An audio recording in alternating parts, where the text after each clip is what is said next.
আল্লাহ পাক বান্দাকে হিকমত শিখাইছেন।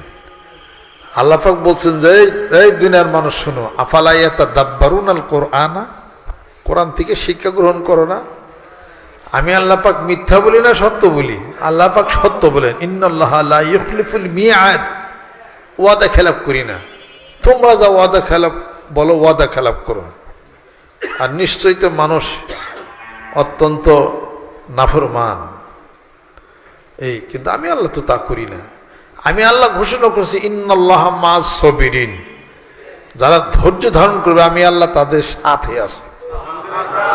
আল্লাহ সাথে থাকলে আর কি? আর এইটার থেকে যারা বিচ্যুতি ঘটলো, ওয়াসবির হাত্তা ইয়াহকুমাল্লাহু ওয়া হুয়া খায়রুল হাকিমিন, ধৈর্য ধারণ করো, আমি উত্তম ফয়সালাকারী।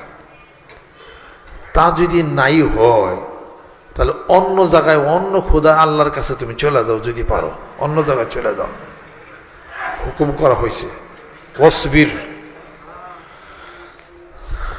হাত্তা ইয়াহকুমাল্লাহ, যে পর্যন্ত আল্লাহ রাব্বুল আলামিন তোমার জন্য বিচার ফয়সালা করে দেন। ওয়া ইন্নাল্লাহ ওয়া খায়রুল হাকিমিন, উত্তম ফয়সালাকারী। তুমি যা পারবে না, আল্লাহ যা পারবে।